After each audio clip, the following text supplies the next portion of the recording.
기본적으로 공천만 잘하면 선거에서 이런 양대 정당은 130석은 무난하게 확보합니다.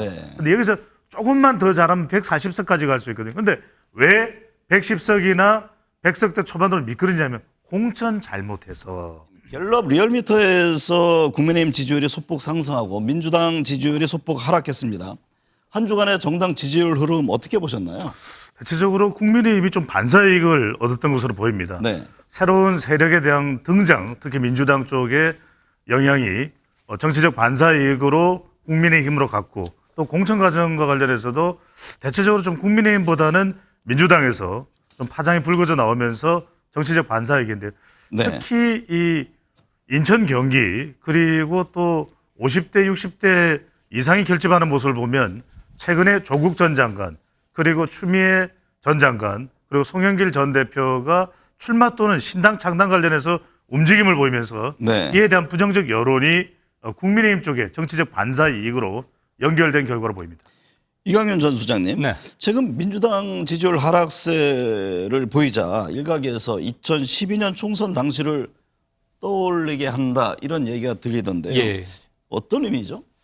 상당히 심상치 않은 변화가 설 전후로 일어나고 있는 것은 거의 확실한 것 같아요. 네. 일단 양당 지지율 격차가 좁혀드는 추세인데 민주당은 계속 박스권에 여러 개월째 지금 갇혀 있는 반면에 국힘은 꽤 올라오고 있습니다. 전국적으로도 그러하고 서울 같은 데서도 좀 확연히 차이는 보이고요.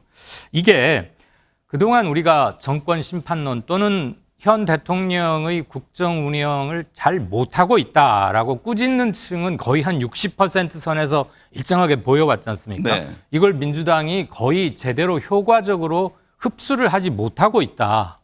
그렇기 때문에 민주당은 정체가 어느 정도 불가피했던 반면에 국힘은 뭐 한동훈 효과도 일부분은 표에 좀 지지율이 잡히는 것 같고 네. 공천이나 당내 주요 의사결정 과정에서 잡음이 상대적으로 적다. 그리고 굉장히 빠르다. 그래서 예전에 국힘과는 조금 달라지고 있는 게 아니냐. 스타일도 그렇고 실제 일하는 면에 있어서도 그렇고. 그리고 민주당은 아무래도 출발이 좀 늦었죠. 국힘에 네. 비해서. 그것들이 현재 숫자의 차이로 조금 나타나고 있는 게 아닌가. 배 소장님, 예. 갤럽 조사를 보면요. 총선 때 지지하는 정당으로 국민의힘 42%, 민주당 36%, 개혁신당은 15%인데 갑작스럽게 바뀐 겁니까? 아니면 이 같은 추세 흐름이 예견된 겁니까? 좀 예견됐다고 볼 수가 있겠죠. 네. 왜냐하면 결과적으로는 뭐 공천도 그렇고 또 이재명 대표를 비롯해서 그동안 계속해서 논란이 일어났던 그런 부분들을 경쟁력으로 어떻게 탈바꿈시키는 것가 중요했던 것입니다. 결국 이번 총선은 중도층, 수도권 2030 MZ세대인데 이 부분에 대한 부분이 민주당이 더 빠른 속도로 혁신해 나가지 못하고 있다. 특히 첫 번째 이유는 이재명 대표 자신 계속 또 3월 달에도 지금 재판이 예고돼 있는데 아니 총선도 대비해야 되고 미뤄달라. 그랬더니 재판부에서는 지금 재판은 재판이고 선거는 선거입니다. 이렇게 이야기를 하고 있고요. 네. 그다음에 또 방금 전에 안규백 위원장께서 나오셨지만은 조추성 부담될 수밖에 없습니다. 그러니까 이 부분을 어떻게 일단락시키느냐가 중요한데 네. 지금 조국 전 장관은 3월 초에 신당을 가시하겠다 이야기하고 있고요. 추미애 전 장관은 제가 계속 출마 의지를 굽히지 않고 있고 네. 송영길 전 대표는 민주혁신당이라는 이게 민주혁신당이 어떻게 들으면 민주당처럼 들리기도 하거든요. 그러니까 이런 부분들이 계속 민주당으로서는 위협이 될 수밖에 없고 그다음에 공천이 좀 매끄럽게 진행이 돼야 되는데 결국은 방금 전에 안 위원장께서도 큰 문제가 없을 거라고 하지만 정작 공천에 탈락한 사람들 그 반발을 무시 못 하거든요. 그러니까 네. 이런 세 가지 부분이 이 총선 구도에 유리했던 야당이 더 다수가 당선돼야 된다는 여론이 바뀐 원인으로 꼽을 수 있겠습니다. 여론 오랫동안 하셨으니까요. 반발을 하죠. 이제 공천에 탈락한 분들이. 그렇습니다. 네. 그래서 서로 막 충돌하는 모습이 그 당에 불리한 구도입니까? 유리한 절대 구도입니까? 도움이 안 됩니다. 절대 도움이 안 되는 게 관심을 쏠리는데도 그럼에도 그렇습니다. 불구하고 그건 도움이 안 된다. 이런 짧게만 말씀이시네요. 말씀드리면 기본적으로 공천만 잘하면 선거에서 이런 양대 정당은 130석은 무난하게 확보합니다. 네. 근데 여기서 조금만 더 잘하면 140석까지 갈 수 있거든요. 근데 왜 110석이나 100석대 초반으로 미끄러지냐면 공천 잘못해서 이유가 되는 거죠. 네. 이강윤 소장님, 갤럽에서 개혁신당의 지지율 4%로 나타났습니다. 예. 제3지대 합당을 했지만 지지율이 그 전에 각 당 합친 것보다는 그렇죠. 줄어들었는데 오히려 더 이유는 줄었죠. 뭘까요? 두 가지 같아요. 우선 첫째, 후보들 구인난이 좀 생각보다 심합니다. 네. 예견은 됐지만 알만한 사람, 지명도 이런 데서 좀 떨어지고 있고 합류하는 있어서 좀 그렇고. 둘째는 이들이 새로운 당을 합친 이유는 딱 하나 아닙니까? 반 윤석열, 반 이재명. 양당 체제를 종식하겠다라는 거였잖아요. 그거에 대해서 상당히 잠재적인 표밭은 형성이 돼 있는 상태였는데 네.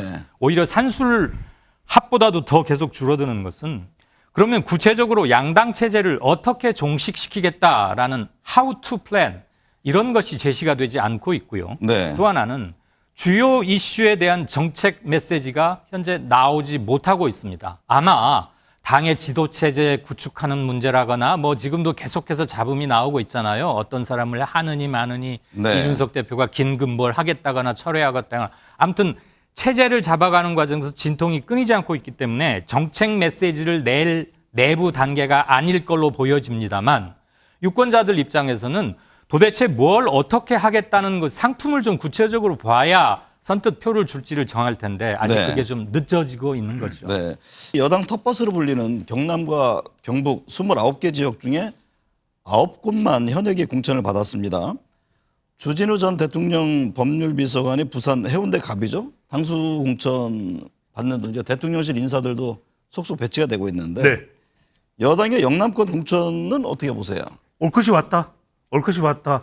결국 국민의힘 공천은 영남이 핵심이죠. 그러니까 네. 영남에서 시스템 공천을 한다는 걸 일단 표방해 놓고 수도권부터 이제 서서히 영남 쪽으로 내려간 겁니다. 그러니까 일각에서는 그런 이야기를 합니다. 아, 공천 때문에 윤석열 대통령과 한 위원장이 충돌할 것이다. 충돌 안 합니다. 왜냐하면 이미 물밑에서 윤한 절충 다 전략 공천 이 부분이 다 된 겁니다. 그렇기 때문에 이제 이미 발표된 곳은 경남 경북의 경우에도 이미 발표된 곳은 이 충돌이 없을 만한 곳을 이제 먼저 발표를 했고 이제 발표되지 않은 곳은 어떤 곳이냐면 중진 컷오프를 하거나 네. 그 다음에는 말 그대로 안 물러나 그러면 뭐 전략 공천할 수밖에 없네요라고 이제 발표할 수 없는 지역이기 때문에 남아 있는 날짜 동안에 이른바 발표되지 않은 곳의 중진 희생 이 부분을 이제 기대한다고 봐야 되겠죠. 이경민 전 수장님, 민주당도 지금 공천의 속도를 내고 있습니다. 네. 뭐 내일이죠. 내일부터 하위 20% 대상 의원들에게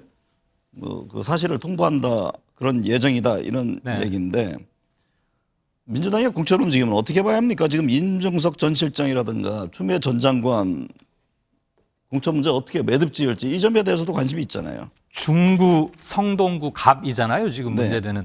임종석, 추미애, 특히 임종석 문제, 임종석 이 얘기가 너무 오랫동안 그리고 너무 큰 소리로 계속되고 있어요. 그 지역은 전략 공천 지역이라는 건 아닙니까? 예, 전략 전략 공천이죠. 공천 지역인데 후보자가 본인이 여기 가겠다 이게 되나요? 일단은 그거 안 되죠. 지금 네. 임종석 전 의원 같은 경우는 내가 여기서 처음에 입지를 했던 곳이니까 출마 희망한다. 그런데 그냥 처음 정치에 데뷔하는 사람은 아니니까. 근데 지금 그 과정에서 누구를 넣느냐 마느냐 가지고 대립 양상으로 번져버린 게 일단은 그 문제 네. 같고요. 둘째는 이재명 대표가 몇몇 사람들에게 전화를 했다는 거 아닙니까? 뭐 문학진 의원, 인재근 의원 등등등. 현직이나 전직 꽤 이름 있는 사람들을 이렇게 바꾸려는 과정에서 혹시 지명도가 떨어지는 친명 사람들을 자기 사람들을 꽂기 위해서 이 대표가 직접 전화에 나서는 건 아니냐라는 의혹을 사기에 몇 가지 정황들이 충분하니까 왜 공식적으로 이루어지지 못하고 저런 소리가 자꾸 새어나올까? 무엇보다도 임종석 문제가 이렇게 크고 오랫동안 계속되면서도 아직도 매듭이나 가닥을 못 잡고 있는 데서 난맥상이 빚어지고 있는데 이게 네. 한 선거구에만 그치지 않을 것 같기 때문에 문제가 조금 있어 보입니다. 이 대표 전화에 대해서는 또 두 가지 의견이 나옵니다. 그러니까 그런 지적이 있는 반면에 네. 또 한편에서는 뭐 매몰차게 결과만 통보하는 것보다는 뭔가 예우한 것이다. 예우 그러니까 이해를 네. 구하는 측면이다 또 이런 뭐 얘기 반론이 있습니다. 네, 이 대표 측에서는 당연히 그렇게 네. 얘기를 하는데 네.